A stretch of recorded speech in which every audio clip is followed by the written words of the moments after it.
Hi, Dr. Hizon, here to talk about the current procedural terminology, otherwise known as CPT. So this is just a very brief overview just to get you started on CPT coding. So this is one of the codes we use to help to let the insurance company as well as other providers know what we are doing procedure-wise. Remember that this is a disclaimer that this is a general course not intended for medical treatment, and your particular situation may vary. Please refer to your particular doctor. So the American Medical Association created the CPT in 1996. The first edition contained primarily surgical codes. It began as a 4-digit code, was changed to a 5-digit code, and now it has become the standard, especially as of 2000.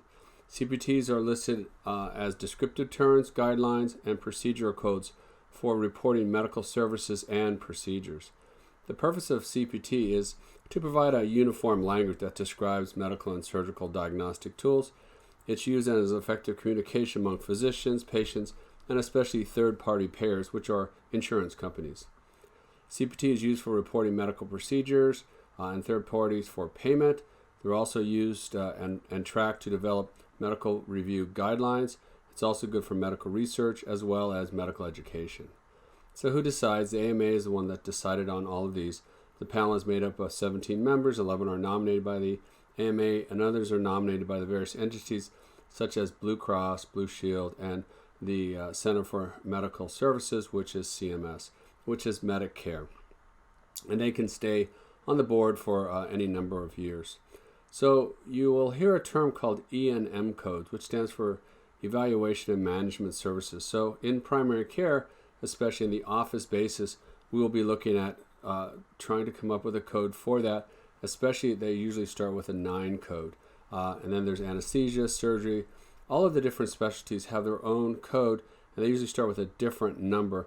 It turns out that the medical services and procedures are all start with the 9 code. So there are different things that get added to the code. There's what's called Appendix A, which is for modifiers, and a lot of different other kinds of things that could be added on, and you will learn these as we go along. So in the beginning of each section are specific guidelines on how to choose the appropriate code within the section. I find this for informaticians and scribes is one of the toughest things to learn how to help the doctor with. At the beginning of each code set are guidelines on using the codes within the set. So how do you select a procedure code? Frankly, you select the name of the procedure from the index in the CPT book. So it's a very large book that you will get, or it can be done computerized. Using the code set listed in the index, review the verbiage of the code within the body of the CPT book. For example, if it's an appendectomy, the index code shows a range from 44950 to 44960. And you go to the 44950 and review the individual code to find out what's the appropriate procedure. And you can look at the different kinds of incidental appendectomy during abdominal surgery, or it could be that it was done for indicated purposes, or there was actually a rupture of the appendix. So all of these are different levels, and they should be coded to the highest specificity. So in general, you're going to be asked to help the doctor to code to the highest specificity and not to do an unspecified code, but more of a specified code. That's one of the biggest things. And so each code, there's a listing of what it should be, and this shows you where in the AMA monthly publications this was made. And so February is obviously the month, 92 is the year, and 22 is the volume that you would find the code in and its reference. Modifiers used to modify the code that is given for a procedure is listed in the front of the CPT book with a description. For example, a 51 modifier means there are multiple procedures performed, more than one done.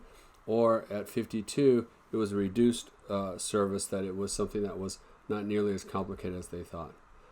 It's also important to know the place of service. The hospital is different than an outpatient surgery center versus the office. So the first page of the CPT book will list the locations. There are selected codes. For example, an 11 is for an office, 21 is for inpatient, which means inside the hospital.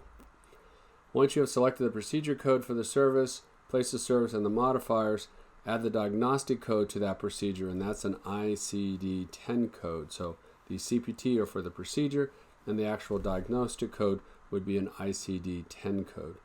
The charge will be entered into your billing system and printed or electronically filed with the appropriate insurance company. Once the charge is filled with the insurance company, they will review the charge and pay it appropriately according to their contract with the office and or the patient. The payment is received in the office. It's posted to the patient's account. The patient is billed for the balance due, whatever the insurance does not pay in terms of the total amount. So the insurance company may need additional information on the procedure, such as a copy of the documentation to support the charge. That's where the medical informatician as well as the scribe can come in to help with that. They may need to request information from the patient according to, was it an accident, or workers' comp, or some other sort of thing, as opposed to something that is covered by that particular insurance. And these issues may delay payment. So the E&M code, the Evaluation and Management Services, are the visit portion of a patient's encounter. They have their own set of instructions, and we'll be doing more talks on that. So in terms of pearls and pitfalls, be sure to document appropriately. Coding errors can delay or prevent reimbursement. Please ask the doctor if you have questions about the CPT code. Accurate documentation contributes to quality measures because they will track us based on that. And these are some of the references you can look at. And so in summary, coding is a very challenging but important part of taking care of patients. It's important to understand that it's going to be a grind, but keep at it. And while doctors save lives, you medical informaticians and scribes save us doctors. Thank you for all you're doing.